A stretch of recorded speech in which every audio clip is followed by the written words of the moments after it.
नमस्कार दोस्तों, मैं आरव चौधरी स्वागत करता हूं आपका यूपी की ताज़ा खबरों में। दोस्तों, मैं लाया हूं उत्तर प्रदेश की 10 मुख्य व काम की बड़ी खबरें। इसी के साथ चलिए दोस्तों नजर डालते हैं आज की ताज़ा खबरों पर। चलिए अच्छी खबर है दोस्तों, इंतजार खत्म, इस दिन आएगा 10वीं 12वीं का रिजल्ट। दोस्तों, यूपी बोर्ड में जो 10वीं 12वीं के छात्र छात्राओं ने परीक्षा दी है उनका इंतजार खत्म हो गया है। यूपी बोर्ड की 10वीं 12वीं की परीक्षा देने वाले छात्रों का इंतजार खत्म हो गया है। बोर्ड ने 10वीं 12वीं की कॉपियों का मूल्यांकन 31 मार्च तक पूरा कर लिया था। बोर्ड 15 अप्रैल तक 10वीं 12वीं का रिजल्ट जारी कर सकता है। हालांकि बोर्ड ने अभी तक रिजल्ट जारी करने की तिथि का आधिकारिक ऐलान नहीं किया है। दोस्तों, स्टूडेंट्स बोर्ड की ऑफिशियल वेबसाइट upmsp.edu.in पर जाकर चेक कर सकते हैं आप दोस्तों, और अपने दोस्तों को भी जरूर शेयर करें। चलिए दोस्तों, आप यूपी सपा बसपा मुक्त हो जाएगा, केशव प्रसाद मौर्य। बस्ती दौरे के समय डिप्टी सीएम केशव प्रसाद मौर्य ने कहा, इस बार बीजेपी और गठबंधन यूपी की 80 सीटें जीतेगा। 2024 के चुनाव में यूपी सपा बसपा मुक्त हो जाएगा। केशव प्रसाद मौर्य ने कहा, सपा को मैं समाप्तवादी पार्टी और बसपा को बिल्कुल समाप्त होने वाली पार्टी कहता हूँ। अखिलेश यादव द्वारा बीजेपी के चुनावी मैनिफेस्टो को काले धन को सफेद करने वाला बताने पर केशव प्रसाद मौर्य ने कहा कि अखिलेश यादव हार रहे हैं, इसलिए वे गंभीर तनाव से गुजर रहे हैं। दोस्तों, क्या यूपी में बीजेपी अपनी 80 सीटें जीत सकती है? हमें कमेंट में आप अपनी राय जरूर बताएं। चलिए खबर है दोस्तों, पीएम मोदी के खिलाफ चुनाव आयोग पहुंची कांग्रेस। कांग्रेस ने पार्टी के घोषणा पत्र की तुलना मुस्लिम लीग से करने पर पीएम मोदी के खिलाफ चुनाव आयोग के पास शिकायत दर्ज कराई। पार्टी ने आरोप लगाया है कि कांग्रेस के घोषणा पत्र की तुलना मुस्लिम लीग के विचार से करना देश को बांटने की कोशिश है। कांग्रेस नेता जयराम रमेश ने बताया कि ईसी के पास कुल 6 शिकायतें दर्ज कराई गई है, जिनमें से 2 पीएम मोदी के खिलाफ है। चलिए दोस्तों, आकाश आनंद बोले, कांग्रेस कौन सा फेविकोल लेकर घूम रही है जिससे भारत जुड़ जाएगा। बीएसपी सुप्रीमो मायावती के उत्तराधिकारी आकाश आनंद ने बरेली में चुनावी जनसभा के दौरान कांग्रेस को आड़े हाथों लिया। आकाश आनंद ने कहा, कांग्रेस आपके बीच में आएगी। वो बोल रहे हैं कि हम भारत जोड़ेंगे। पिछले 60 से 70 सालों से उनसे भारत बना नहीं, पता नहीं वो अब कौन सा फेविकोल लेकर घूम रहे हैं जो भारत जुड़ेगा। वो बोल रहे हैं कि भारत की जनता को हमारे SC ST भाइयों को रिजर्वेशन दिलाने का काम करेंगे।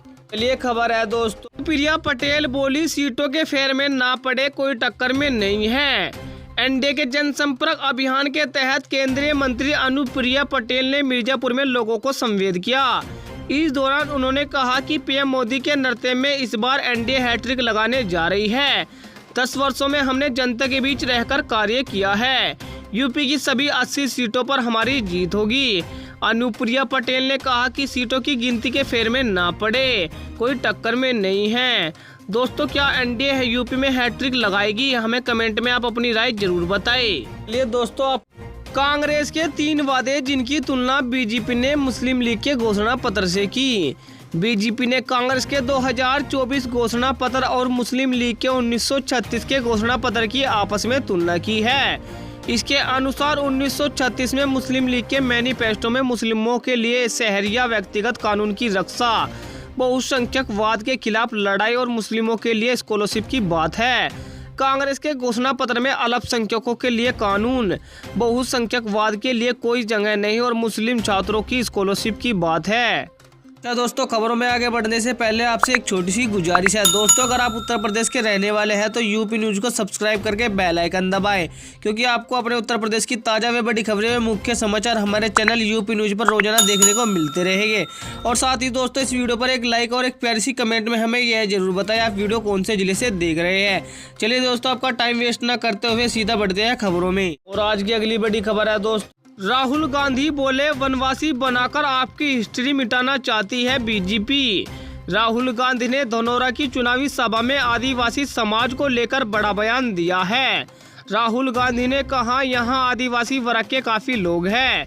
कांग्रेस आपको आदिवासी कहती है, लेकिन बीजेपी वनवासी कहती है। इन शब्दों के पीछे 2 अलग अलग विचारधाराएं हैं। आदिवासी शब्द का मतलब वो लोग जो इस देश की जमीन के मालिक थे। देश की जमीन, जल और जंगल पर आपका हक बनता है। बीजेपी आपको वनवासी बनाकर आपकी हिस्ट्री मिटाने की साजिश कर रही है। चलिए दोस्तों, आप राहुल गांधी बोले मोदी ने एक झटके में अरबपतियों के 16 लाख करोड़ रुपए माफ किए। कांग्रेस नेता राहुल गांधी ने पीएम मोदी पर निशाना साधते हुए एक्स पर पोस्ट कर लिखा, नरेंद्र मोदी ने चंद अरबपतियों के 16 लाख करोड़ रुपए एक झटके में माफ किए। इतने पैसों से मनरेगा जैसी क्रांतिकारी योजना 24 साल तक चलाई जा सकती थी। जो लोग पूछते हैं कांग्रेस की योजनाओं के लिए पैसा कहां से आएंगे, वो इन आंकड़ों को आपसे छिपाते हैं। मित्रों पर मेहरबानी बहुत हुई, अब सरकार का खजाना आम आदमी के लिए खोलने का वक्त है। चलिए खबर है दोस्तों, आइए दोस्तों इसी के साथ एक नजर डालते हैं आज के मौसम पर। आज का मौसम कैसा रहेगा? यूपी में आंधी बारिश का अलर्ट, उत्तर प्रदेश के लोगों को जल्द ही गर्मी से राहत मिलने वाली है। मौसम विभाग के मुताबिक अगले 2 दिनों में उत्तर पश्चिम भारत में 2 वेस्टर्न डिस्टर्बेंस दस्तक देने वाले हैं, जिनकी वजह से यूपी में आंधी बारिश और बिजली कड़कने की संभावना है। मौसम परिवर्तन होने से लोगों को गर्मी से थोड़ी राहत मिलेगी।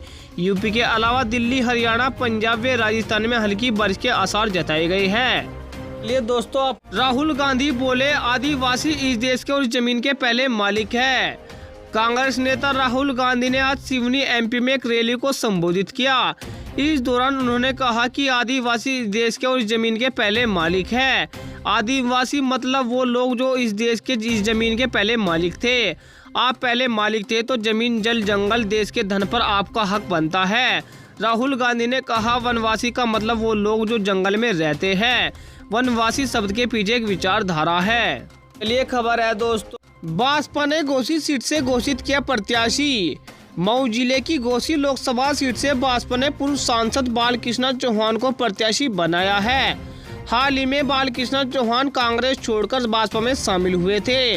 गठबंधन इंडिया के तहत घोसी सीट सपा के खाते में जाने से बालकृष्ण पार्टी से नाराज चल रहे थे।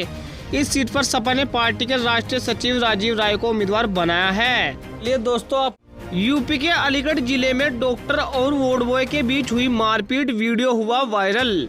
यूपी के अलीगढ़ में अतरौली के नरोरा स्थित प्राथमिक स्वास्थ्य केंद्र में डॉक्टर शहजाद और वार्ड बॉय अतुल सक्सेना के बीच मारपीट हुई। डॉक्टर और वार्ड बॉय की मारपीट का वीडियो सोशल मीडिया में जमकर वायरल हो रहा है। अस्पताल में डॉक्टर और वार्ड बॉय के बीच किसी बात को लेकर कहासुनी हो गई थी। इसके बाद दोनों ने एक दूसरे के साथ हाथापाई की।